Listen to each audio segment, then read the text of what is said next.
पहिला प्रश्न तुमच्या समोर हा आहे. लक्षात घ्या, मी तुम्हाला मागच्या लेक्चरमध्ये सांगितलं होतं की भारताच्या भूगोलावर विशेष लक्ष तुम्हाला द्यावं लागेल. याचं कारण असं आहे की मागच्या परीक्षांमध्ये भारताच्या भूगोलावर 5-5 प्रश्न 10 पैकी येत आहेत.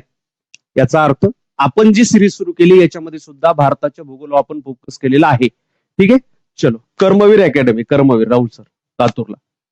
चला, पहिला प्रश्न पहिल्यांदा वाचून घेऊया, त्याच्यानंतर आपण विश्लेषणाकडे जाऊया. आपलं विश्लेषण महत्वाचं असतं. पहिला प्रश्न आहे हा, कशासाठी भारताचं भूगोल गरजेचं आहे? कारण 50% म्हणजे 10 पैकी 5 प्रश्न एकट्या भारताच्या भूगोलाला विचारले होते, म्हणून भारताचा भूगोल सुद्धा आपल्याला करणं आहे. छोट्या नागपूर पठाराबद्दल खालीलपैकी कोणते विधान अयोग्य आहे? अयोग्य विचारले. हे पठार बाघेलखंड पठाराच्या पश्चिमेस आहे. मित्रांनो, 2023 ची प्रश्नपत्रिका पहा. 2023च्या प्रश्नपत्रिकेमध्ये पठारांबद्दल प्रश्न होते. आपल्याला त्याचा संदर्भ घ्यायचा आणि त्या लेवलचा आपल्याला अभ्यास करायचा आहे. दुसरा, हे पठार खनिज संपत्तीचे कोठार म्हणून ओळखले जाते. तिसरं, दामोदर सुवर्णरेखा या नद्या या पठारावरून वाहतात. चौथं, वरीलपैकी सर्व योग्य विधाने आहेत. लक्षात घ्या मित्रांनो, जेव्हा तुम्ही पठारांचा विचार करता किंवा भारतातील पठारांबद्दल जेव्हा आपण चर्चा करतो तेव्हा आपल्याला लक्षात असं येतं की भारतामध्ये द्वीपकल्पीय पठारी प्रदेश जो आहे, या द्वीपकल्पीय पठारी प्रदेशामध्ये अनेक आपल्याला छोटे मोठे पठार पाहायला मिळतात. मित्रांनो, द्वीपकल्पीय पठारी प्रदेशाचे 2 भागामध्ये या ठिकाणी विभाजन करण्यात येते. इथं असणाऱ्या अमरकंटक या ठिकाणी 2 नद्या उगम पावतात. एक नदी पश्चिमेला जाते, तिचं नाव आहे नर्मदा नदी, आणि दुसरी पूर्वेला जाते, तिचं नाव आहे शोण नदी. याच्यावरून द्वीपकल्पीय पठाराचे 2 भाग पडतात. लक्षात घ्या, सर्वात महत्वाचे प्रश्न तुम्हाला जास्त विचारले जातात ते उत्तरेकडील द्वीपकल्पीय पठारावर.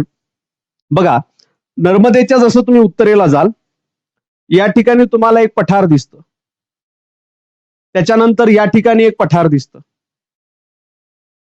या ठिकाणी बघा, लक्षात घ्या, हे एवढ्या लेक्चरमध्ये तुमचे महत्वाचे पठार कव्हर होतात. या ठिकाणी एक आहे, या ठिकाणी एक पठार आहे, या ठिकाणी एक पठार आहे, आणि आपण जो आता भाग अभ्यासत होतो ते पठार या ठिकाणी आहे. ठीक आहे, आता याची नावं काय आहेत मित्रांनो? लक्षात घ्या, नर्मदा नदीच्या उत्तरेला जे पठार आहे त्याला माळवा पठार असं म्हणतात. माळवा पठार, माळवा. आपण पठारे पाहत आहोत, पठारे. ठीक आहे, त्याच्या उत्तरेला आहे मेवाड पठार, त्याच्या पश्चिमेला आहे मारवाड पठार, त्याच्यानंतर इथं आहे बुंदेलखंड पठार, त्याच्या बाजूलाच आवतचं पठार आपल्याला पाहायला मिळतं. इथं बाघेलखंड आहे, बाघेलखंड पठार आहे, आणि हे जे आहे याचं नाव आहे छोटा नागपूर पठार. नाव लक्षात असू द्या, छोटा नागपूर पठार. आता महाराष्ट्राच्या नागपूरचा आणि इथलचा काही संदर्भ नाही. आता आपल्याला प्रश्न विचारलाय छोट्या नागपूर पठारावर, तर आपण छोट्या नागपूर पठाराबद्दल चर्चा करूया. छोट्या नागपूर पठाराचा जेव्हा आपण विचार करतो मित्रांनो, या छोट्या नागपूर पठाराचा बहुतांश भाग जो आहे हा झारखंड राज्यामध्ये आपल्याला पाहायला मिळतो.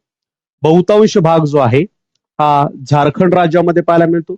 त्याच्यानंतर उत्तर भाग जो आहे हा छत्तीसगडचा, असं मी म्हणतोय, झारखंड, छत्तीसगडचा उत्तरेकडील भाग, आणि पश्चिम बंगालचा एक जिल्हा आहे, इथं मी पश्चिम बंगाल असं लिहितोय, त्या जिल्ह्याचं नाव आहे पुरुलिया जिल्हा. पुरुलिया जिल्हा. छोटा नागपूर पठाराबद्दल काही महत्वाच्या गोष्टी ज्या परीक्षेच्या दृष्टिकोनातून महत्वाच्या आहेत. दुसरं, छोटा नागपूर पठार जो आहे, जर आपण पाहिलं, हे बाघेलखंड आहे, हे छोटा नागपूर पठार आहे. तुम्हाला लोकेशन माहित पाहिजे, त्याच्यासाठी मॅपिंग माहित पाहिजे. जोपर्यंत मॅपिंग तुम्ही पाहत नाही तोपर्यंत तुम्हाला लोकेशन लक्षात येत नाही, तर त्याच्यामुळे तुमचे प्रश्न या ठिकाणी चुकून जातात. बाघेलखंडच्या कुठं आहे? पूर्वेला आहे. मग इथं लिहितोय बाघेलखंड पठाराच्या पूर्वेला, लिहायची आवश्यकता नाही, दिसते पुढं. मित्रांनो, याची सरासरी उंची जर पाहिली, सरासरी उंची, तर ही आपल्याला 700 मीटर एवढी पाहायला मिळते. किती मीटर? 700 मीटर एवढी. त्याच्यानंतर मित्रांनो लक्षात घ्या, याला खनिज संपत्तीचे कोठार असं म्हटलं जातं. भारतामध्ये सर्वात जास्त जर खनिज संपत्ती एकत्रितरित्या कमी एरियामध्ये कुठं असेल तर ती छोटा नागपूर पठारामध्ये. खनिज संपत्तीचे कोठार असं म्हटलं जातं. त्यातल्या त्यात या ठिकाणी मित्रांनो दगडी कोळसा जो आहे या दगडी कोळशाचा मुबलक साठा भारतामधला कुठे जर असेल तर तो छोटा नागपूर पठारामध्ये आहे. दगडी कोळशाचं प्रमुख भांडार जे आहे हे आपल्याला छोटा नागपूर पठार पाहायला मिळतं. त्याच्यानंतर याच्यातून दोन महत्वाच्या नद्या वाहतात. सुवर्णरेखा नदी जी आहे ही याच पठारातून वाहते आणि दामोदर नदी जी आहे ही याच पठारातून वाहते. मित्रांनो, एक स्टार पॉइंट लक्षात घ्या. भारतामध्ये 3 अशा नद्या आहेत त्यांना घळईतून वाहणारी नदी असं म्हटलं जातं. 3 नद्या. एक महाराष्ट्रातील घळईतून वाहणारी नदी म्हटलं तर तापी नदी, भारतातील घळईतून वाहणारी नदी म्हटलं तर नर्मदा नदी, आणि छोटा नागपूर पठारावरून किंवा गंगा नदीची कोणती नदी जिला घळईतून वाहणारी नदी असं म्हटलं जातं तिचं नाव आहे दामोदर नदी, जी छोट्या नागपूर पठारावर वाहते. छोट्या नागपूर पठारामध्ये गोंडवनकाली खडक असल्यामुळे त्या ठिकाणी खडक मजबूत आहेत, त्यामुळे नदी वाहत असताना बाजूच्या भागाचं घर्षण न करता आतल्या म्हणजे तळभागाचं घर्षण जास्त करते, म्हणून हिची खोली जी आहे आपल्याला जास्त पाहायला मिळते. म्हणून दामोदर नदीला घळईतून वाहणारी नदी असं म्हटलं जातं. शेवटचं वाक्य लक्षात घ्या मित्रांनो. छोटा नागपूर पठाराचे 3 उपविभाग पडतात, 2 उत्तरेला आणि 1 दक्षिणेला. उत्तरेला 2 विभाग आपल्याला पाहायला मिळतात छोटा नागपूर पठाराचे. एक आहे हजारीबाग पठार, परीक्षेला प्रश्न विचारला जाऊ शकतो. हजारीबाग पठार खालीलपैकी कोणत्या पठाराचा भाग आहे? छोट्या नागपूर पठाराचा भाग आहे, हे एक. आणि दुसरं उत्तरेला आपल्याला पाहायला मिळतं एक याचाच भाग, त्याचं नाव आहे कोदरमा पठार. कोदरमा पठार कुठं? छोट्या नागपूर पठाराच्या उत्तरेला. हे दोन्ही त्याचे भाग. आणि दक्षिणेला एक पठार आहे ज्याला आपण उपपठार सुद्धा म्हणू शकतो. इथं 3 नंबर मी टाकतोय, त्याचं नाव आहे रांची पठार. मित्रांनो, रांची पठार हे दुसरं तिसरं काही नसून छोट्या नागपूर पठाराचाच आपल्याला एक भाग या ठिकाणी पाहायला मिळतो. इथं कोणते खडक आढळतात असं जर तुम्हाला विचारलं तर मित्रांनो, ग्रॅनाइट व नीस हे जुने खडक जे आहेत हे आपल्याला छोट्या नागपूर पठारामध्ये पाहायला मिळतात. आता येऊयात आपण पहिल्या प्रश्नाकडे. प्रश्नामध्ये आपल्याला विचारलं होतं हे पठार बाघेलखंड पठाराच्या पश्चिमेस आहे. बघा, हे पठार बाघेलखंड पठाराच्या पश्चिमेला आहे का? नाही, हे पठार बाघेलखंड पठाराच्या पूर्वेला आहे. पहिलं विधान इथं कसं आहे? पहिलं विधान इथं चुकीचं आहे, हे इथं चुकीचं. पुढं, हे पठार खनिज संपत्तीचे कोठार म्हणून ओळखले जाते, राईट. दामोदर सुवर्णरेखा नदी या पठारावरून वाहतात, राईट. वरीलपैकी सर्व योग्य विधान आहेत का? नाही. वरीलपैकी हे जे विधान आहे हे योग्य विधान नाही. ऑप्शन क्रमांक 1 जे आहे हे याचं उत्तर बरोबर आहे. क्लिअर? राईट. चलायचं पुढं. चला पुढच्या प्रश्नाकडे येऊया. पुढचा प्रश्न तुमच्या समोर हा. योग्य जोड्या जुडवा, जोड्या लावा. शहरांचे कार्य आणि शहर. परत एकदा भारताच्या भूगोलाचा प्रश्न. अमृत सर नाही झालं, जेवण झालं नाही आणखी मित्रा. आता लेक्चर झाल्यानंतर करावं लागेल. चला, लेक्चर घेणं हे साधी गोष्ट नाही. इथं लेक्चर घेण्या अगोदर प्रश्न काढावे लागतात, त्याच्यानंतर ते प्रश्न स्वतः काढतो बरं का, स्वतः काढावे लागतात. त्याच्यानंतर ते प्रश्न पीपीटीला द्यावे लागतात, ते टाईप करून घ्यावे लागतात, ते करेक्शन करावं लागतं बरोबर आहेत का नाही, आणि नंतर मग तुमच्या समोर आणले जातात. इथे लक्ष. चला आता येऊया, थोडीशी तुम्हाला या ठिकाणी याची पार्श्वभूमी सांगतो. मित्रांनो, शहरांचे कार्याच्या आधारावर वर्गीकरण पाहायला मिळतात. शहरांचे वर्गीकरण कशाच्या आधारावर? कार्यांच्या आधारावर. कसं काय केलं जाईल? मित्रांनो, केंद्र सरकारनं 1991 ला शहरांचं 5 क्षेत्राच्या आधारावर, म्हणजे त्या शहरामध्ये कोणत्या क्षेत्रातली कामं जास्त होतात त्या 5 क्षेत्रामध्ये वर्गीकरण जे आहे हे केंद्र सरकारनं शहरांचं केलं होतं. कधी? 1991 ला. तेव्हापासून सुरू आहे. कोणते कोणते क्षेत्र? त्या क्षेत्रामध्ये प्राथमिक क्षेत्रातील कामं जर जास्त होत असतील तर त्याला प्राथमिक क्षेत्रातील प्राथमिक क्षेत्राचं शहर असं म्हटलं जातं. त्याच्यानंतर त्या शहरामध्ये जर मित्रांनो उद्योगधंदे जास्त विकसित होत असतील तर उद्योगधंद्यांचं शहर असं म्हटलं जातं. त्याच्यानंतर तिसरं वर्गीकरण करण्यात आलं ते म्हणजे व्यापार तिथं जास्त होत असेल तर व्यापारी शहर म्हणून ओळखण्यात येऊ लागलं. त्याच्यानंतर तिथं जर वाहतूक जास्त होत असेल वाहतूक शहर म्हणून ओळखण्यात येऊ लागलं. तिथं जर सेवा जास्त येत असतील सेवा शहर म्हणून ओळखण्यात येऊ लागलं. कशावरून ओळखायचं?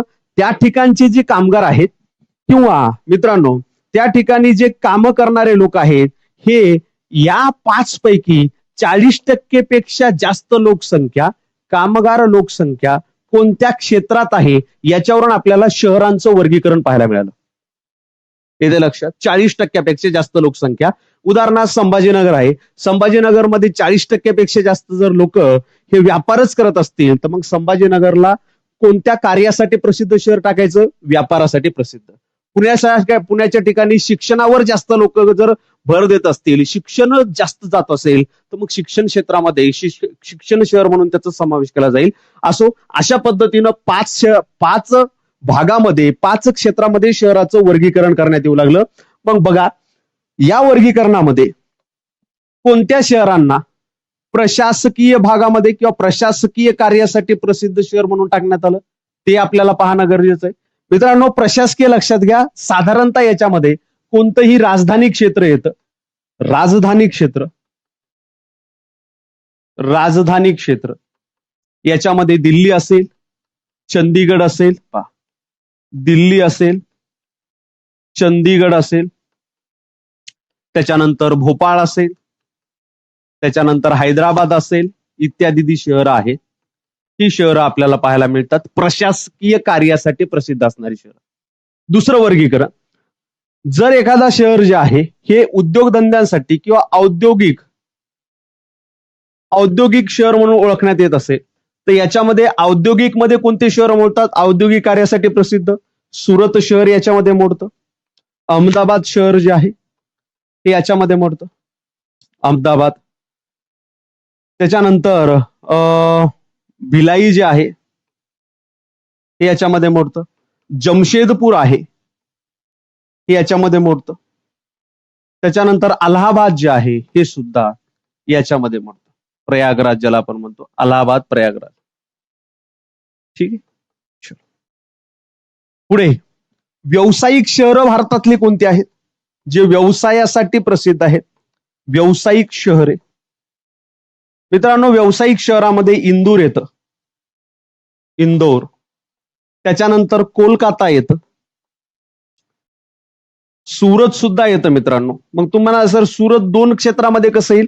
जर मित्रांनो त्या ठिकाणची 40% म्हणजे आपण असं म्हणूया की 40% पेक्षा जास्त 60% प्लस लोकसंख्या जर 2 व्यवसायात कार्यरत असेल तर त्याला द्विकार्यात्मक शहर असं म्हटलं जातं. द्विकार्यात्मक शहर. मग सुरत जे आहे हे द्विकार्यात्मक शहरामध्ये मोडतं. असो, मग याच्यामध्ये बघा इंदोर आहे, कोलकाता आहे, सुरत आहे, मुंबई आहे, चेन्नई आहे इत्यादी. ठीक, चला 3 झाले. चौथं घेतो आपण, शिक्षणासाठी प्रसिद्ध, शैक्षणिक कार्यासाठी प्रसिद्ध शहर कोणते? शैक्षणिक शहर आहे. तर शैक्षणिक शहरांमध्ये मित्रांनो कोटा येतं. कोटा आपला पुणेचा नंबर लागतो, अलीगडचा नंबर लागतो, अलीगड. ठीक आहे, हे शिक्षणासाठी प्रसिद्ध शहर आहे. त्याच्यानंतर 5 नंबर वाहतुकीसाठी प्रसिद्ध शहर कोणते आहेत? वाहतूक शहर आहे म्हणून किंवा वाहतूक कार्यासाठी प्रसिद्ध. याच्यामध्ये कानपूर येतं, आग्रा येतं, यमुना एक्सप्रेसवे तुम्ही ऐकला असेल. त्याच्यानंतर वाराणसी येतं. उत्तर भारतातले शहर जे प्रसिद्ध आहेत वाहतुकीसाठी. आणि सर्वात शेवटी मी घेतोय पर्यटनासाठी प्रसिद्ध शहर किंवा पर्यटन कार्यासाठी प्रसिद्ध शहर. तर याच्यामध्ये आपलं येतं मग नैनिताल, त्याच्यानंतर सिमला, त्याच्यानंतर मसुरी, त्याच्यानंतर उटी वगैरे वगैरे. ठीक आहे, आता जास्त मी डीप मध्ये जात नाही. या पाहूनच लक्षात येतं प्रशासकीय कार्यासाठी प्रसिद्ध आहे नवी दिल्ली 3 नंबर. धार्मिक शहर म्हणून प्रसिद्ध धार्मिक कार्यासाठी आहे मथुरा. वाहतुकीसाठी जर प्रसिद्ध म्हटलं की मी तुम्हाला सांगितलं वाराणसी. आणि पर्यटनासाठी मसुरी. 4 आपलं 3 4 1 2 3 4 1 2 3 4 1 2 ऑप्शन क्रमांक 3 जे आहे ते ऑप्शन क्रमांक 3 या ठिकाणी बरोबर आहे.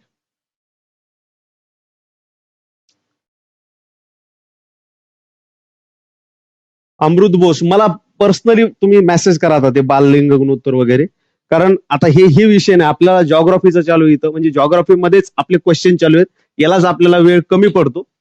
काम करा, मला प्रश्न पाठवून द्या किंवा व्हॉट्सअप नंबर माझा कुठे अवेलेबल आहे, टेलिग्रामला आहे किंवा युट्यूबला सुद्धा, तिथं मला पाठवून द्या किंवा मला उद्या कॉल करा, मी बोलतो तुमच्याशी. ठीक आहे, चला याचं उत्तर ऑप्शन क्रमांक 3 जे आहे हे बरोबर आहे. या पुढचा प्रश्न तुमच्यासाठी हा, अयोग्य जोडी जुळवा. परीक्षेला राज्यसेवेचा असाच प्रश्न आला होता. निखिल सर धन्यवाद, शिकवण्याची पद्धत चांगली आहे, गॉड गिफ्टेड आहे सर, आणि थोडंसं त्याच्यावर मी काम केलं.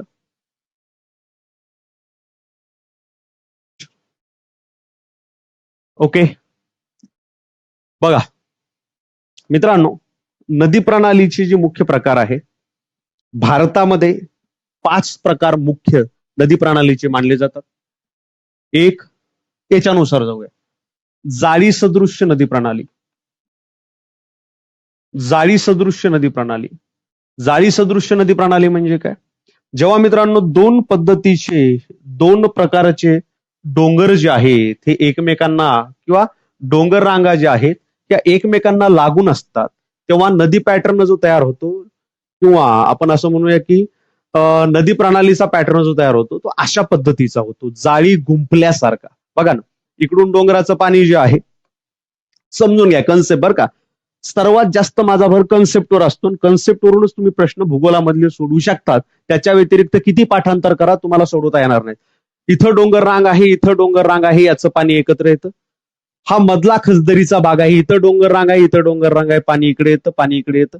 इथं डोंगर रांग आहे, इथं रांग म्हणतो मी, रांग आहे, हे पाणी इथं येतं, किंवा इकडे एक सरळ डोंगर रांग असेल, खसदरीत पाणी येतं, ही अशी पुढे जाते. आणखी याच्या बाजूला याचं पाणी इकडे जातं, पुन्हा एका खसदरीतून. अशी जी प्रणाली असते त्याला जाळी सदृश्य किंवा जाळीदार जलप्रणाली असं म्हटलं जातं. मुख्यतः ही जी जलप्रणाली आहे मित्रांनो, ही जलप्रणाली आपल्याला उत्तर भारत म्हणजेच हिमालयीन प्रदेशामध्ये आपल्याला ही जलप्रणाली पाहायला मिळते. कोणती? जाळी सदृश जलप्रणाली. दुसरी आहे वृक्षाकार जलप्रणाली. शब्दामध्येच आहे वृक्षाकार. वृक्षाकार म्हणजे काय? बघा, वृक्षाकार म्हणजे बघा, ही नदीचा मुख्य प्रवाह जातोय, नदीला येऊन मिळणाऱ्या उपनद्या. आता उदाहरणार्थ गोदावरीचं घ्या, गोदावरीचा नदी प्रवाह सुरू आहे, इकडून दारणा मिळते, इकडून कादवा मिळते, इकडून प्रवरा आहे, प्रवरा येते मुळा नदीला, मुळा प्रवरा एकत्र प्रवरा नदी येऊन मिळते. त्याच्यानंतर इकडून शिवना आहे, याच्यानंतर खांब आहे, याच्यानंतर सिंदपना आहे, याच्यानंतर दक्षिण पूर्णा आहे. जर तुम्ही आकृती पाहिली तर झाडाच्या फांद्या विखुरल्यासारखी तुम्हाला आकृती पाहायला मिळते. ही जी जलप्रणाली असते याला वृक्षाकार जलप्रणाली असं म्हटलं जातं. आणि महाराष्ट्रातील मुख्यतः पूर्ववाहिनी नद्या यापैकी सर्वात महत्वाची नदी जी आहे गोदावरी नदी, हे याचं उदाहरण आहे. गोदावरी नदीचं उदाहरण पठारावरच्या महत्वाच्या नद्या ज्या आहेत, पठारावरील काही नद्या, सगळ्या म्हणत नाही मी, कारण त्याचे उदाहरण आणखी पुढे आहेत. याच्यामध्ये गोदावरी असेल, त्याच्यानंतर गंगा नदीचा मैदानी प्रदेशाचा भाग असेल ते याच्यामध्ये मोडतो. तिसरा प्रकार जो आहे हे आहे समांतर जलप्रणाली. समांतर जलप्रणाली म्हणजे काय? जेव्हा दोन नद्या एकमेकांना समांतर वाहतात तेव्हा तशा पद्धतीच्या जलप्रणालीला समांतर जलप्रणाली म्हटलं जातं. उदाहरणार्थ कोकणामध्ये इथं आपण पाहिलं सह्याद्री पर्वत आणि इथं अरबी समुद्राचा भाग आहे. मग सह्याद्री पर्वतावरून उगम पावून नद्या अरबी समुद्राला डायरेक्टली जाऊन मिळतात, कारण अंतर कमी असल्यामुळे एक नद्या दुसऱ्या नदीमध्ये मिसळत नाहीत, उपनद्या तयार होत नाहीत. अशी जी नदी प्रणाली असते त्याला समांतर नदी प्रणाली म्हणतात. कोकणाचं हे उदाहरण आहे, हे सगळ्यांना माहित आहे, हे सुद्धा बरोबर आहे. चौथी नदी प्रणाली आहे केंद्र त्यागी नदी प्रणाली. नावच आहे केंद्र त्यागी, म्हणजे एका ठिकाणच्या केंद्राचा त्याग करून जर नद्या वेगवेगळ्या दिशेला वाहत असतील तर त्याला केंद्र त्यागी नदी प्रणाली म्हटलं जातं. कसं? लक्षात घ्या, एक पर्वत आहे, हा उंचवट्याचा पर्वत आहे, इथं पडणारं पावसाचं पाणी पर्वताच्या चारही बाजूकडे जातं आणि ते पाण्याचे प्रवाह तयार करतात आणि ते प्रवाह निघून जातात. जेव्हा तुम्ही ड्रोनवरून पाहतात, ड्रोनवरून हा पर्वत आहे, इथं एक नदी चालली, एक दोन प्रवाह तिला येऊन मिळाले, इथून एक दोन प्रवाह येऊन मिळाले, इकडे एक नदी चालली, इथून एक दोन प्रवाह येऊन मिळाले, इकडून एक नदी चालली, इथून एक दोन प्रवाह येऊन मिळाले, इकडून नदी चालली, इथून एक दोन प्रवाह येऊन मिळाले, इकडून नदी चालली. म्हणजे ह्या केंद्राला त्यागून चाललेल्या आहेत असं तुम्ही समजू शकता. केंद्र त्यागी नदी प्रणाली. मित्रांनो, कृष्णा नदीचा जो भाग आहे तो इथलचाच आहे. महाबळेश्वर या ठिकाणी टेबल लँड आहे, महाबळेश्वर या ठिकाणी 5 नद्या उगम पावतात. एक आहे कृष्णा, दुसरी आहे कोयना, तिसरी आहे वेण्णा. बघा, कृष्णा, कोयना, वेण्णा ह्या पूर्ववाहिनी. पश्चिम दिशेला आपण जर पाहिलं तर गायत्री आहे आणि सावित्री आहे. हे काय आहे? केंद्र त्यागी नदी प्रणालीचं उदाहरण आहे. आणि 5वी आहे अनिश्चित नदी प्रणाली. अनिश्चित म्हणजे काय? कुठून प्रवाह जातील त्याचा काहीही नेम नाही. प्रवाह कुठूनही कुठं जाऊ शकतात. त्याला अनिश्चित नदी प्रणाली म्हटलं जातं. उदाहरणार्थ आपण पूर्व विदर्भाकडे जर आलो तर पूर्व विदर्भामध्ये तुम्ही जर पाहिलं असेल,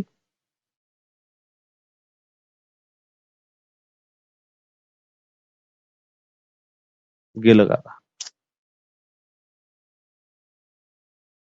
ठीक आहे, समजलं ना तुम्हाला? ते लक्षात घ्या. जाऊ दे, प्रश्नानंतर आपण दाखवू शकतो. पूर्व विदर्भामध्ये जर तुम्ही पाहिलात तर पूर्व विदर्भामध्ये उदाहरणार्थ वेण्णा नदी घ्या. वेण्णा नदी महाराष्ट्रात प्रवेश करते ती उत्तरवाहिनी म्हणून. सॉरी, वैनगंगा नदी घ्या. वैनगंगा नदी अशी येते, पहिल्यांदा जाते इकडे भंडाऱ्याकडे, गोंदिया, पुन्हा जाते इकडे लांब पल्ला टाकते नागपूरकडे, नागपूरकडून पुन्हा चंद्रपूर गडचिरोलीचे बॉर्डर आणि पुन्हा गडचिरोली. याला येऊन मिळणाऱ्या उपनद्या सुद्धा जिकडं दिसल तिकडं, जिकडं उतार दिसल तिकडं, असा जो नदी प्रणालीचा भाग असतो त्याला म्हणायचं अनिश्चित नदी प्रणाली. अनिश्चित नदी प्रणाली जी आहे ही आपल्याला पूर्व विदर्भामध्ये मुख्यतः पाहायला मिळते. त्यातल्या त्यात वैनगंगा नदी खोरं आणि वर्धा नदी खोरं जे आहे हे याच्यासाठी प्रसिद्ध आहे. त्यातल्या त्यात वैनगंगा नदी खोरं जास्त प्रसिद्ध आहे. असो, इथं काय विचारलंय आपल्याला प्रश्नामध्ये? गेला का प्रश्न? येतो, आणतो मी, एक मिनिट. ठीक आहे, जाऊ द्या प्रश्न. त्याच्यामध्ये तो तुम्हाला लक्षात आलं, जाळी सदृश नदी प्रणाली पूर्व विदर्भातली नाही. ऑप्शन क्रमांक 1 जे होतं हे याच्यामध्ये बरोबर होतं. ठीक आहे, क्लिअर. हा, पाचगणी सुद्धा टेबल लँड आहे. चला घ्या पुढचा प्रश्न. पुढचा प्रश्न तुमच्या समोर हा फार महत्वाचा आहे. मी याला IMP प्रश्न म्हणतो. परीक्षेला विचारल्या जाण्यायोग्य हा प्रश्न आहे. फक्त मला याचं उत्तर द्या, आपण पुढे जाऊया आणि त्याचं एक्सप्लेनेशन लक्षात ठेवा मात्र. ठीक आहे. वर्धा वैनगंगा यांच्या एकत्रित प्रवाहास नाही. 3 गोष्टी लक्षात ठेवा, इथं कन्फ्युजन खूप जास्त मुलांचं होतं. वर्धा, वैनगंगा आणि पैनगंगा यांच्या एकत्रित प्रवाहाला प्राणहिता म्हणतात. आणि जर तुम्हाला विचारलं पहिलं विधान ए, वर्धा वैनगंगा पैनगंगा यांच्या एकत्रित प्रवाहाला प्राणहिता म्हणतात, हे विधान बरोबर आहे. जर विचारलं वर्धा वैनगंगा आणि पैनगंगा यांच्या एकत्रित संगमानंतरच्या प्रवाहाला प्राणहिता म्हणतात, हे चुकीचं आहे. प्राणहिता 2च नद्यांच्या संगमापासून तयार होते, एक वर्धा आणि वैनगंगा. मात्र त्याच्यामध्ये पाणी जे आहे हे पाणी पैनगंगेचं सुद्धा असतं, म्हणून तिन्हीचा एकत्रित प्रवाह असं हे कन्सिडर करा. ठीक आहे, चला आता बघा मित्रांनो, अभयारण्याचे प्रश्न जे येतात त्या अभयारण्याचे प्रश्न तुम्हाला पाठांतरानं हे सॉल्व्ह करावे लागतात. जसं की तुम्हाला असं पहिला प्रश्न विचारला जातो, महाराष्ट्रातील सर्वात मोठे अभयारण्य. बघा लक्षात घ्या, महाराष्ट्रातील सर्वात मोठे अभयारण्य. काही महत्वाचे प्रश्न जे तुम्हाला विचारले जाऊ शकतात. महाराष्ट्रातलं सर्वात मोठं अभयारण्य जे आहे हे आहे मेळघाट अभयारण्य. मेळघाट अभयारण्य महाराष्ट्रातलं सर्वात मोठं. मेळघाट अभयारण्य कोणत्या जिल्ह्यामध्ये आहे?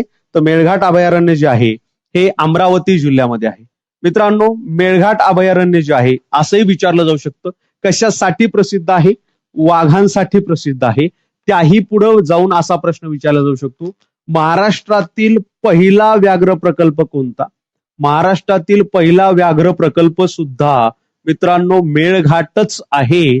मेळघाट हा व्याघ्र प्रकल्प भारतामध्ये टायगर म्हणजे आपण असं म्हणूया की प्रोजेक्ट टायगर जेव्हा लागू झाला होता 1973 ला, तर एकूण 9 ठिकाणी व्याघ्र प्रकल्प स्थापन झाले होते. त्यापैकी महाराष्ट्रात एकमेव व्याघ्र प्रकल्प हा आपल्याला पाहायला कुठं मिळतो? मेळघाटला.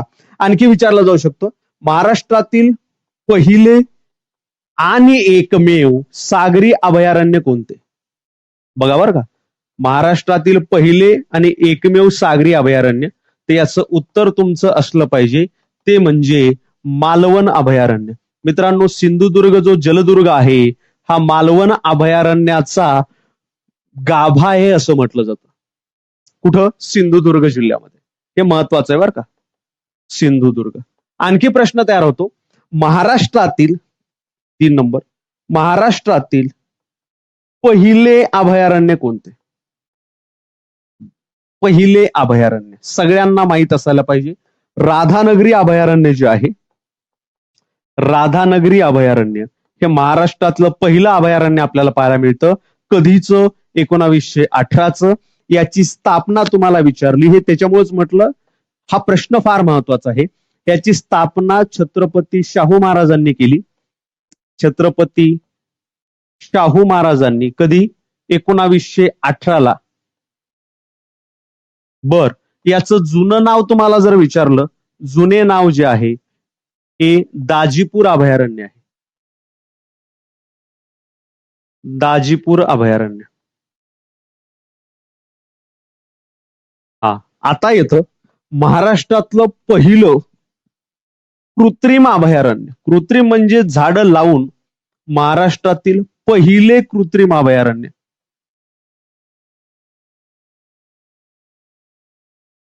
म्हणजे त्या ठिकाणी त्या अभयारण्यामध्ये सगळ्या वृक्षांची लागवड केली होती. हे अभयारण्य जे आहे त्या अभयारण्याचं नाव आहे सागरेश्वर अभयारण्य. सागरेश्वर अभयारण्य. सागरेश्वर अभयारण्य. मित्रांनो, सागरेश्वर अभयारण्याचं दुसरं नाव आहे यशवंतराव चव्हाण अभयारण्य. यशवंतराव चव्हाण अभयारण्य. कुठं? सांगली या ठिकाणी. बर, हे निर्माण कधी करण्यात आलं? निर्माण 1975 मध्ये. बघा बर का, हे फार महत्वाचं आहे. निर्माण 1975 मध्ये. किती क्षेत्र आहे या अभयारण्याचं? या अभयारण्याचं क्षेत्र आपण जर पाहिलं तर 10.87 चौरस किलोमीटर याचं क्षेत्र आहे. किती? 10.87 चौरस किलोमीटर. आता एक एक एक एक उदाहरण जे आहेत हे आपण विधानं सोडायचा प्रयत्न करूया. राईट, सांगली जिल्हा. बरं का, जिल्हा लिहायचा राहिला. सांगली जिल्हा. सांगली जिल्हा. अरे, आणखी एक बरं का, एक प्रश्न विचारला होता, आता मला आठवत नाही कोणत्या परीक्षेमध्ये विचारला, की प्रकाश आमटे यांचा लोकबिरादरी प्रकल्प जो आहे हा कोणत्या अभयारण्यामध्ये आहे? लोकबिरादरी प्रकल्प. तुम्हाला माहित असेल लोकबिरादरी प्रकल्प, प्रकाश आमटे यांचा हा प्रकल्प हा आपल्याला पाहायला मिळतो भामरागड अभयारण्यामध्ये. भामरागड. कुठं? गडचिरोलीमध्ये. या अभयारण्यामध्ये लोकबिरादरी प्रकल्प प्रकाश आमटे यांचा आपल्याला पाहायला मिळतो. प्रकाश आमटे. ठीक आहे. बाकी अभयारण्य मी घेत नाही, फक्त रिवाइज आपण नंतर करूया. हे स्टार पॉइंट लक्षात असू द्या.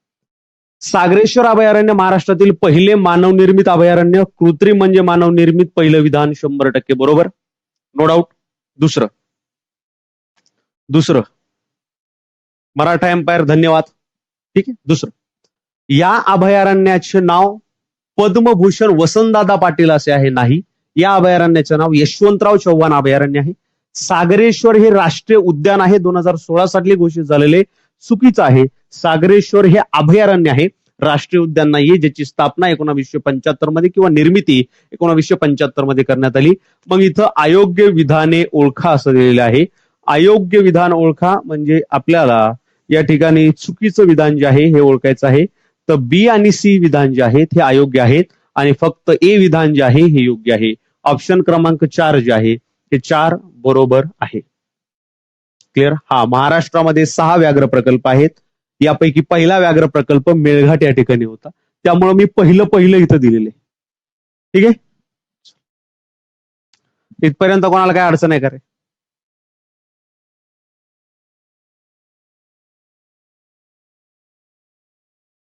नाही, मेळघाटच आहे सर, मेळघाट अभयारण्य.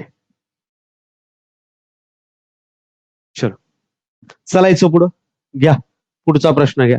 पुढचा प्रश्न आहे खालील अयोग्य विधाने ओळखा. आता इथं आहे तुमची कन्सेप्ट. जिथं कन्सेप्ट आली तिथं कन्सेप्ट शिकून घ्यायची. इथं आहे कन्सेप्ट. खालील अयोग्य विधाने ओळखा. खारे वारे व मतले वारे हे स्थानिक वारे आहेत. महाराष्ट्रात हे वारे कोकण किनारपट्टीवर व पूर्व विदर्भात वाहतात. समुद्रावरून जमिनीकडे वाहणाऱ्या वाऱ्यांना खारे वारे म्हणतात. जमिनीकडून समुद्राकडे वारे वाहणाऱ्या वाऱ्यांना मतलई वारे म्हणतात. आता थोडीशी कन्सेप्ट लक्षात घ्या मित्रांनो. पृथ्वीवर बघा, 5 मिनिट द्या मला फक्त. पृथ्वीवर जे सर्व वारे आहेत या वाऱ्यांचं एकूण विभाजन 4 प्रकारामध्ये केलं जातं. किती? 4 प्रकारामध्ये केलं जातं. पहिला प्रकार आहे ज्याला व्यापारी वारे असं म्हटलं जातं. सॉरी, पहिला प्रकार आहे त्याला ग्रहीय वारे असं म्हटलं जातं. आणि या ग्रहीय वाऱ्यामध्ये मित्रांनो दोन उपप्रकार पडतात. एक व्यापारी वारे आणि दुसरे प्रतिव्यापारी वारे. प्रतिव्यापारी. ठीक आहे, पहिला प्रकार. 4 वाऱ्यांचा प्रकार लक्षात घ्या आणि कशात काय येतं हे मी तुम्हाला सांगतो. दुसरा वाऱ्यांचा प्रकार पडतो मित्रांनो, याला नियतकालिक वारे असं म्हणतात. नियतकालिक वारे म्हणजे काय? असे वारे जे वारे नियमितपणे वाहत असतात याला नियतकालिक वारे असं म्हणतात. मग नियतकालिक वाऱ्यामध्ये मित्रांनो खारे वारे येतात, मतलई वारे येतात, मतलई वारे येतात, त्याच्यानंतर डोंगर व दरीय वारे येतात, डोंगर व दरीय वारे. मौसमी वारे जे असतात, महाराष्ट्रात पडणारा पाऊस मोसमी वाऱ्यांपासून पडतो, हे वारे सुद्धा नियतकालिक वारे आहेत, नियमितपणे वाहणारे वारे आहेत. दरवर्षी 4 महिने महाराष्ट्रात पाऊस असतो, भारतात पाऊस असतो, तर नियमितपणे वाहणारे जे वारे असतील ते वारे असतात. राष्ट्रीय उद्यान अभयारण्यात फरक काय आहे? दोन्ही वेगवेगळ्या कायद्याने निर्माण होतात. राष्ट्रीय उद्यान जे आहे हे केंद्र सरकार निर्माण करत असतं आणि अभयारण्य जे आहे यांची पूर्ण मालकी राज्य सरकारकडे असते. राष्ट्रीय उद्यान 2 किंवा जास्त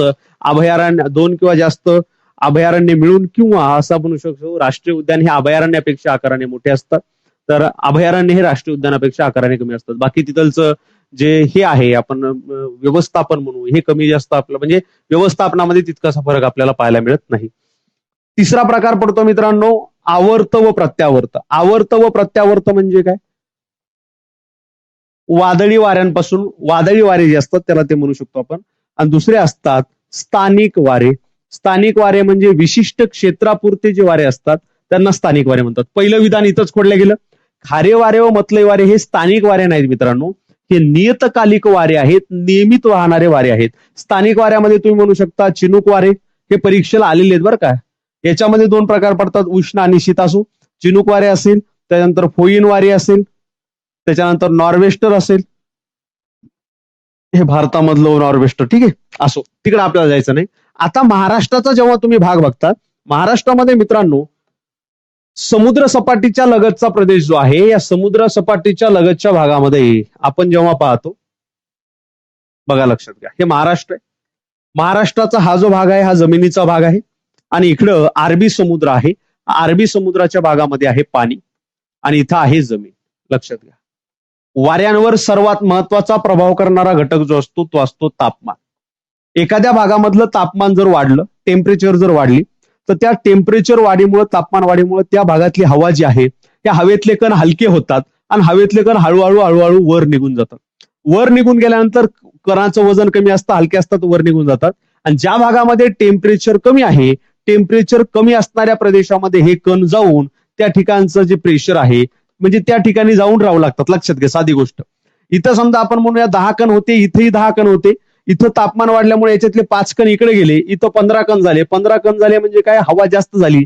हवा जास्त झाली ज्याला आपण हाय प्रेशर असं म्हणतो. जिथं तापमान कमी तिथं हाय प्रेशर, आणि जिथं तापमान जास्त असतं 5 कण इथंच राहिले म्हणजे इथले 5 कण इकडे गेल्यामुळे 5च कण राहिले. इथं दाब जो आहे हा कमी झाला, याला लो प्रेशर असं म्हटलं जातं.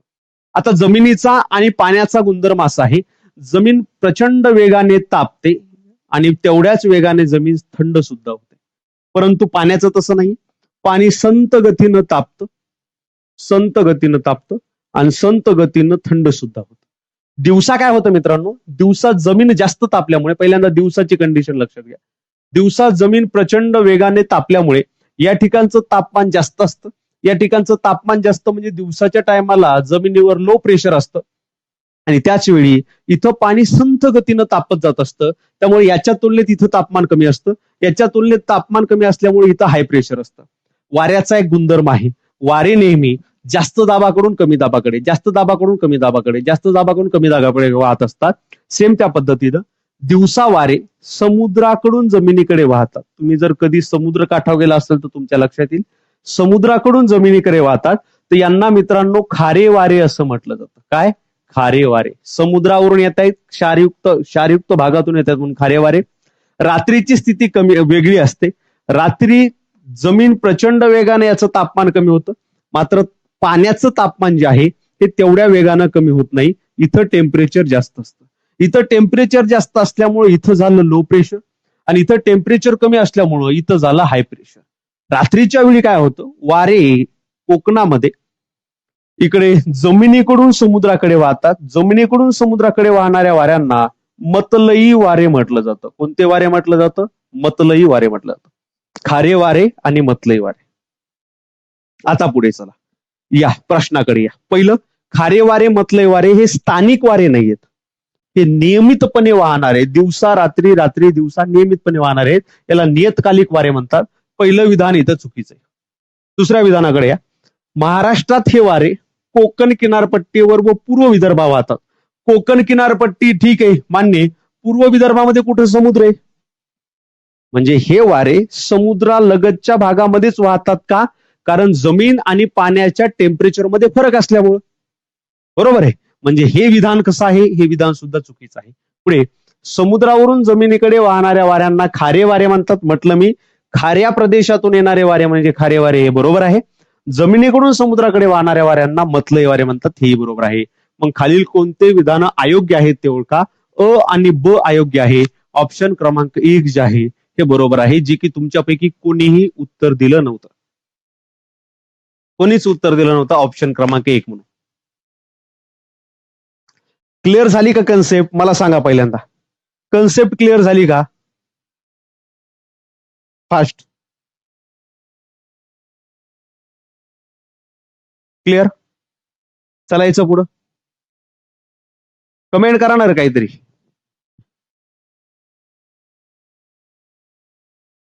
कन्सेप्ट क्लिअर झाली का? यांनाच डॉक्टर वारे सुद्धा म्हटलं जातं. सीझन बदलत राहतं एकाच रात्रीतून दुसऱ्या रात्रीमध्ये. डॉक्टर वारे याला सुद्धा, यालाच म्हटलं जातं. चल घ्या पुढच्या प्रश्नाकडे या. पुढचा प्रश्न आहे योग्य जोड्या लावा. परत एकदा भारताच्या भूगोलाकडचा प्रश्न. एकीकडे लवाद दिलेले आहेत आणि त्याची स्थापना वर्ष दिलेली आहेत. लवाद स्थापन कधी झाले? पहिल्यांदा लवाद म्हणजे काय समजून द्या. मित्रांनो, निसर्गाला मर्यादा नसतं. म्हणजे सूर्य एका देशामध्येच उगवेल आणि दुसऱ्या देशामध्ये उजेड नाही देणार असं नसतं. पर्वतरांगा असं ठरवून पर्वतरांग निर्माण झालेली नसते की याच जिल्ह्यापुरती मी राहणार आहे. पाऊस ठरून पडत नसतो की बाबा फक्त ज्या ठिकाणी आपण आमदार निवडून दिलेला आहे त्याच ठिकाणी पाऊस पडणार आणि ज्याने मतदान दिलं नाही आमदारला त्या ठिकाणी पाऊस नाही पडणार. तसं नद्यांचं सुद्धा आहे. नद्या नैसर्गिक वस्तू आहे, नैसर्गिक गोष्ट आहे, तर यांना मर्यादा नसतात. त्यामुळं एक नदी एक किंवा अनेक राज्यांतून किंवा एक नदी एक किंवा अनेक देशांतून वाहू शकते. तर नद्याच्या पाण्यांवरून अनेक ठिकाणी, अनेक देशांमध्ये, अनेक राज्यांमध्ये वाद उद्भवले जातात आणि हे वाद सोडवण्यासाठी एक न्यायाधिकरण मांडलं जातं, निर्माण केलं जातं, त्याला लवाद असं म्हटलं जातं. त्या स्पेसिफिक राज्यांमधला वाद, हे वाद जो आहे हा वाद मिटवण्यासाठी लवाद स्थापन केलं जातं. लवाद म्हणजे एक न्यायाधिकरण असतं, त्या ठिकाणी सुनावणी त्या म्हणजे संदर्भातली, म्हणजे गोदावरी लवाद असेल तर गोदावरी प्रकल्पातल्या अनेक याचिका तिथं आलेल्या असतात, त्यांच्या संदर्भातली सुनावणी तिथं होत असते. काही महत्वाचे लवाद देतो आणि जे स्थापन कधी झाले ते स्थापन वर्ष सुद्धा देतो. मित्रांनो, पहिला आहे गोदावरी लवाद. गोदावरी लवाद हा कोणत्या राज्यामधला आहे असं परीक्षेला विचारलं जाऊ शकतं, तर त्या राज्यांची नावं सुद्धा देतो. मित्रांनो, 1969 ला स्थापन झालेला गोदावरी लवाद. हा गोदावरी लवाद आता तेलंगणा झाले, पहिलं आंध्र प्रदेश होतं, दोन्ही मी एकावर एक लिहितो. तेलंगणा, आंध्र प्रदेश, त्याच्यानंतर छत्तीसगड संबंध, त्याच्यानंतर मध्य प्रदेश. तुम्हाला सर मध्य प्रदेशचा काय संबंध आहे गोदावरी लवादाबद्दल? मित्रांनो, वैनगंगा आणि वर्धा या दोन्ही नद्या कुठे उगम पावतात? मध्य प्रदेशमध्ये उगम पावतात. त्यामुळं मध्य प्रदेश जो आहे हा भाग सुद्धा याच्यामध्ये येतो. या राज्यांचा सुद्धा म्हणजे समावेश आपल्याला या न्यायाधिकरणामध्ये पाहायला मिळतो. आणि ओडिसा राज्य जे आहे, ओडिसा राज्यामध्ये सुद्धा आपल्याला शबरी नदी तिकडून येते, तर याचा समावेश पाहायला मिळतो. गोदावरी लवादामध्ये हे राज्यात यांच्यामध्ये गोदावरी नदीच्या पाण्यावरून, पाणी प्रश्नावरून वाद सुरू आहे. दुसरा लवाद इथं मी येतोय, कृष्णा लवाद. कृष्णा नदी जी आहे याच्या संबंधीचे जे प्रकरण आहेत, विवादित प्रकरण, हे निपटण्यासाठी कृष्णा लवाद स्थापन करण्यात आला 2004 ला. कोणत्या कोणते राज्य आहे त्याच्यामध्ये? महाराष्ट्र आहे, तेलंगणा आहे, कर्नाटक आहे आणि आंध्र प्रदेश आहे.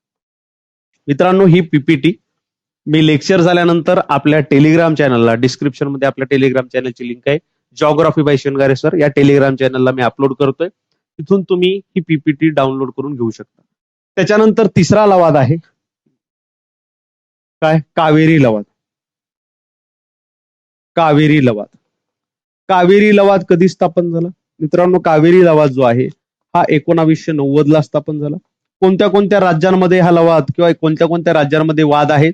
तामिळनाडू आहे, कर्नाटक आहे, केरळ आहे आणि पद्दुचेरी आहे. ठीक आहे. कावेरी लवादाची स्थापना 1990. किती झाले? 3. चौथा लवाद महादई लवाद किंवा मांडोवी लवाद सुद्धा तुम्ही म्हणू शकता.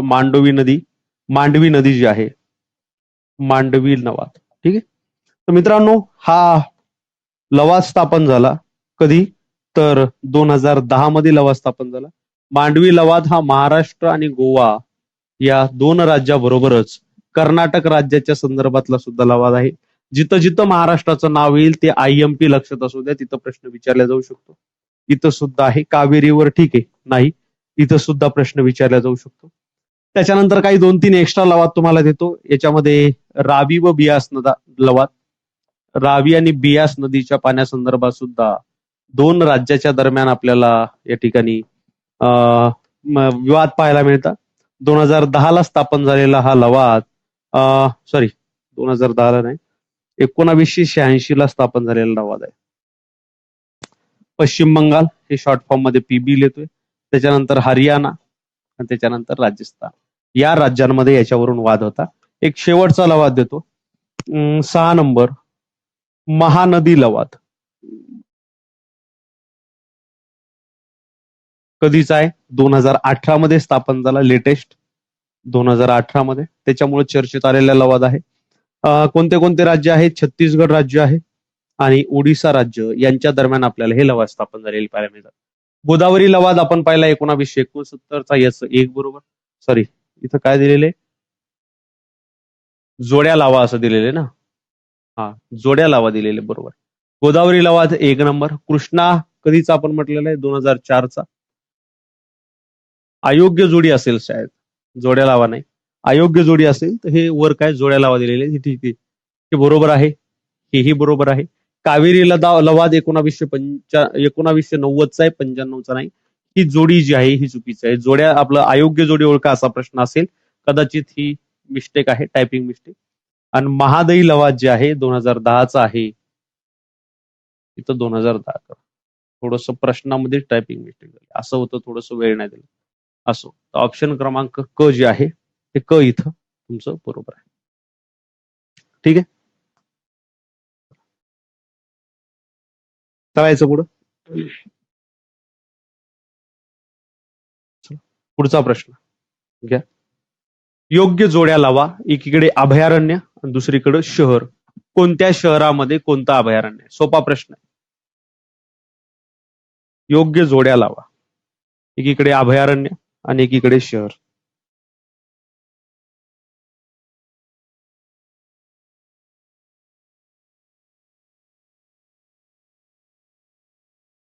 बघा, थोडस रिव्हिजन करूया आपण.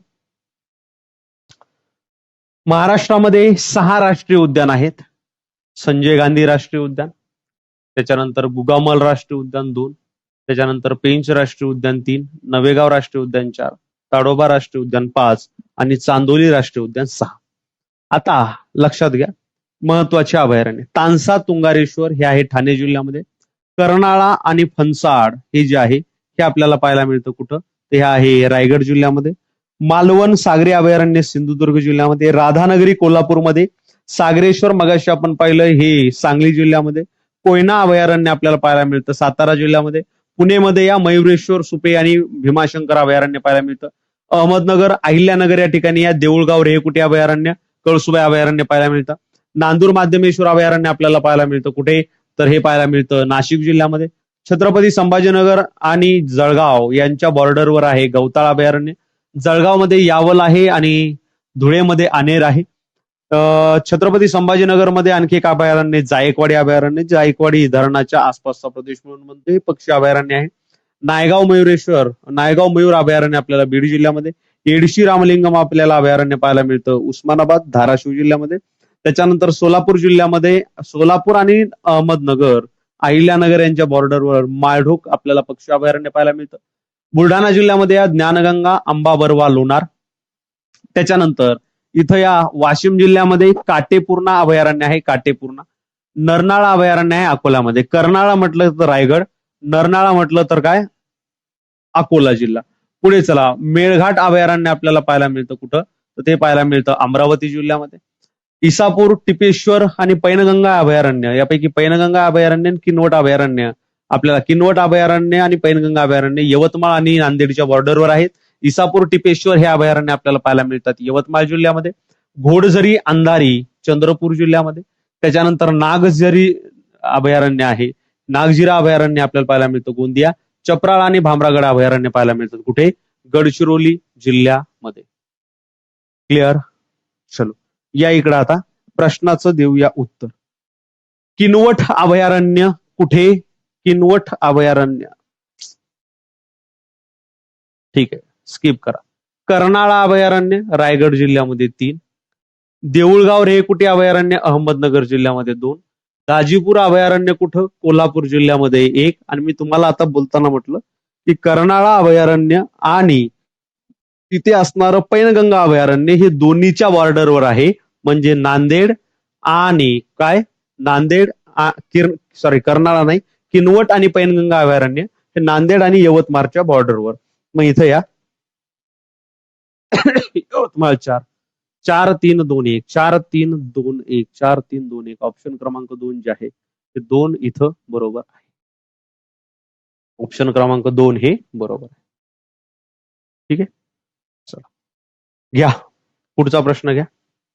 पुढचा प्रश्न तुमच्यासाठी हा, खालील अयोग्य विधान ओळखा. सांगा याचं उत्तर.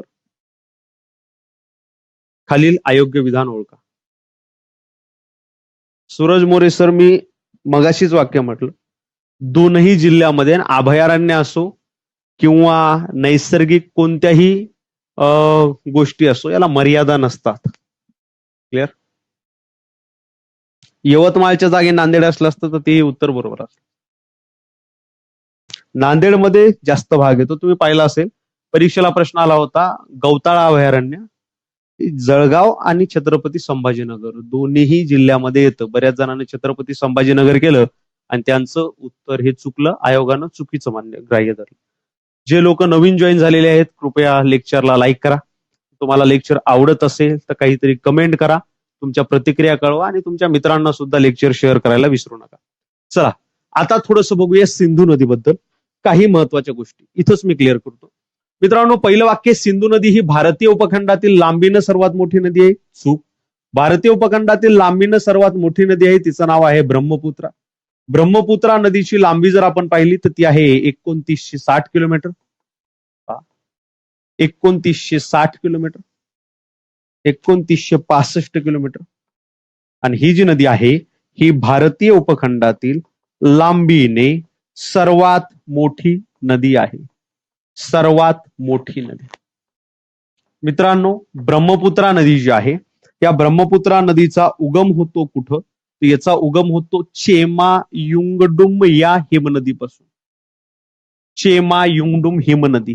हिमनदी म्हणजे हिमालयामध्ये बर्फाच्या स्वरूपात असणाऱ्या हिमनद्या जेव्हा हिमरेषेखाली येतात तेव्हा ते वितळतात आणि त्याच्यापासून पाण्याचा प्रवाह सुरू होतो. मित्रांनो, ही जी नदी आहे ही नदी उगम पावते तिबेटमध्ये, प्रवेश करते भारतामध्ये आणि हिचा शेवट होतो बांगलादेशमध्ये. म्हणजे 3 देशातून ही नदी वाहते. तुम्हाला सर ब्रह्मपुत्राच का सांगायला, कारण पहिले 2 विधान इथंच क्लिअर होतात. ब्रह्मपुत्रा भारतीय उपखंडातील लांबीनं सर्वात मोठी नदी आहे म्हणजे पहिलं विधान इथं चुकीचं आहे. दुसरं, ब्रह्मपुत्रेचा उगम होतो चेमायुंगडुम या हिमनदीपासून आणि इथं दिलेल्या या नदीचा उगम तिबेटमध्ये असणाऱ्या चेमायुंगडुम या हिमनदीपासून होतो. हे दोनही विधान इथं आपल्याला चुकीचे पाहायला मिळतात. क्लिअर, येते लक्ष. आता पुढे चला मित्रांनो, ही जी 2 मिनिटं फक्त ब्रह्मपुत्रेला देतो कारण अन्याय व्हायला नको. काही गोष्टी तुम्हाला माहित पाहिजे जे परीक्षाभिमुख दृष्टिकोनातून महत्वाचे. हिला नाव बदलणारी नदी म्हणतात. चीनमध्ये, तिबेटमध्ये हिला चांगपो या नावाने ओळखलं जातं. या शब्दाचा अर्थ होतो शुद्ध करणारी. त्याच्यानंतर जशी नदी अरुणाचल प्रदेशमध्ये प्रवेश करते, शॉर्ट फॉर्म मध्ये ARP लिहितोय, तिला दिहांग नावाने ओळखलं जातं, दिहांग. त्याच्यानंतर जशी ही नदी आसाममध्ये प्रवेश करते, शॉर्ट फॉर्म मध्ये ASM लिहितोय, हिला तिचं मूळ नाव प्राप्त होतं ब्रह्मपुत्रा. त्याच्यानंतर जशी ही नदी प्रवेश करते बांगलादेशमध्ये, बांगलादेशमध्ये या नदीला जमुना नावानं ओळखलं जातं, जमुना. तुम्ही पाहिलं असेल गंगा, जमुना, सरस्वती, हे जेव्हा बांगलादेश भारताचा भाग होता तेव्हा गंगा, जमुना, सरस्वती असा शब्द वापरलेला, तर हे याच्यासाठी. आणि जेव्हा ही नदी पहा, 5 जेव्हा ही नदी गंगा नदीला जाऊन मिळते, गंगा प्लस ब्रह्मपुत्रा, तेव्हा या दोन्हीचा प्रवाह जो आहे हा पद्मा नावाने ओळखला जातो. असो, चला आपण येऊया आता कुठं, आपण येऊया सिंधू नदीकडे. सिंधू नदीबद्दल 2-3 डाऊट तुमचे क्लिअर करतो. मित्रांनो, सिंधू नदी जी आहे ही भारतीय उपखंडातून वाहणारी सर्वात मोठी पश्चिम वाहिनी नदी आपल्याला पाहायला मिळते. सिंधू नदीचा उगम जो आहे, हा सिंधू नदीचा उगम कुठं होतो, तर सिंधू नदीचा उगम होतो तिबेटमध्ये, आणि उगम झाल्यानंतर ही जी नदी आहे ही पश्चिम दिशेला वाहू लागते. पहा, लक्षात घ्या, तिबेटमध्ये बोखरचू नावाची हिमनदी आहे. बोखरचू हिमनदीचं नाव लक्षात असू द्या, बोखरचू. इथून उगम होतो कोणाचा, सिंधू नदीचा. ही प्रवेश करते भारतामध्ये, लडाख पहिल्यांदा क्षेत्रामधून प्रवेश करते. त्याच्यानंतर इथं लडाख पर्वतरांग आहे मित्रांनो, या लडाख पर्वतरांगेच्या उत्तरेला पहिल्यांदा प्रवेश करते, लडाख पर्वतरांगेच्या दक्षिणेकडून पुन्हा वाहू लागते. इथे एक मधात छोटीशी घळी ही जी आहे नदी तयार करते, घळी म्हणण्यापेक्षा दरी तयार करते. इथं या नदीला काही उपनद्या मिळतात. पहिली शोक नावाची उपनदी, शोक नदी. शोक नदीनंतर इथं गिलगिट नावाची नदी मिळते, गिलगिट. इथंच हिला लेह नावाची नदी मिळते, लेह. या तिच्या उपनद्या आहेत. असो, नंतर नदी प्रवेश करते पाकिस्तानमध्ये, ती अशी काही गंध नाही. आता पुढं तिच्या काही उपनद्या ज्या भारतातून पाकिस्तानमध्ये जातात आणि या नदीला जाऊन मिळतात. पहिली आहे झेलम. ट्रिक लक्षात असू द्या, झेची राबीस, झे ची रा बी झेची राबीस, झेलम. दुसरी चिनाब, झेलम नदी चिनाबला पाकिस्तानमध्ये जाऊन मिळते. त्याच्यानंतर तिसरी आहे रावी. रावी नदी भारतामधून म्हणजे हिमाचल प्रदेशमध्ये उगम आहे, त्याच्यानंतर ही नदी जाते कुठं, पंजाबमध्ये, पंजाबमधून पाकिस्तानमध्ये. झेलम चिनाबला, चिनाब झेलम दोन्ही मिळून रावीला येऊन मिळतं. त्याच्यानंतर बियास नदी जी आहे ही हिमाचल प्रदेशमध्ये उगम पावते आणि हरिके नावाच्या ठिकाणी येऊन थांबते. आणि इथेच राकस सरोवरामधून उगम पावणारी सतलज नावाची नदी, सतलज नदी, जिचा उगम आपल्याला पाहायला मिळतो राकस सरोवर, राकस सरोवर. ही सिंधू नदीची उपनदी आहे. बियास आणि सतलज यांचा संगम होतो हरिके या ठिकाणी. हरिके ते ठिकाण ज्या ठिकाणाहून आपल्याला भारतातील सर्वात मोठा इंदिरा गांधी कालवा जो आहे हा निर्माण झालेला, त्याचा उगम झालेला इथून पाहायला मिळतो. त्याच्यानंतर सतलज नदी बियासला घेऊन प्रवेश करते कुठं, पाकिस्तानमध्ये. झेलम, चिनाब आणि रावी एकत्र या सतलज नदीच्या प्रवाहाला मिळतात. या नद्यांच्या प्रवाहाला पंचनाद प्रवाह असं म्हटलं जातं.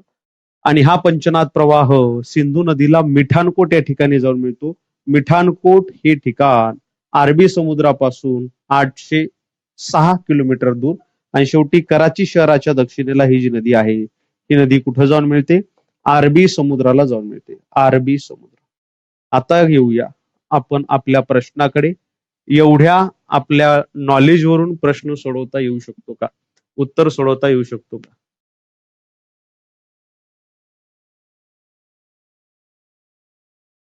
बाकीच्या अवांतर चर्चा नको. कोण कोणत्या एक्झामवर फोकस करत आहे, आपण फोकस कशा करतो हे लक्ष द्या. इथं या, पहिले 2 विधान इथं कटले. तिसऱ्या विधानाकडे, ही नदी लडाख पर्वतरांगेला छेदून लडाख पर्वतरांगेचं 2 भागात विभाजन करते, बरोबर आहे. उत्तरेला प्रवेश करते, दक्षिणेकडून एक्झिट घेते, ठीक आहे. त्याच्यानंतर गिलगिट, शुभ्रा, शोक, काबूल या सिंधू नदीच्या उपनद्या आहेत. तर मित्रांनो, हेही बरोबर आहे. गिलगिट, शुभ्रा, शोक, काबूल या तिच्या उपनद्या आहेत. काबूल नदी अफगाणिस्तानची राजधानी काबूल इथून येऊन या नदीला मिळते. असो, तर हे लक्षात असू द्या. तर हे दोन्ही विधान जे आहेत, हे दोन्ही विधान बरोबर आहेत. अयोग्य विधान अ आणि ब, अ आणि ब, अ आणि ब, अ व ब, ऑप्शन क्रमांक 3 जे आहे हे 3 या ठिकाणी बरोबर आहे. चला, इथपर्यंत कोणाला काही अडचण आहे का? अडचण आहे काही? नसेल तर मग आज थांबायचं का? 11 वाजून गेले. पुन्हा उद्या भेटणार आहोत आपण इकॉनॉमिक्स हा विषय घेऊन. एक तर 4 ते 5 होईल, कारण परवा दिवशी सेमिनार असल्यामुळे मला रात्रीच लवकर निघायचं इथून. 4 ते 5 सेशन होईल किंवा मग रात्री 9 ते 10 या वेळेमध्ये आपण ट्राय करूया. ठीक आहे, चलो थांबायचं मग. तर या लेक्चरमध्ये आज आपण इथं थांबूया. राहिलेला भाग आपण नंतरच्या सेशन म्हणजे सोमवारी परत आपलं जिओग्राफीचं सेशन सुरू होणार आहे. क्लिअर? घेतलं असतं मात्र 11 वाजून गेलेले. माझे पोटात कावळे ओरडत आहेत. चला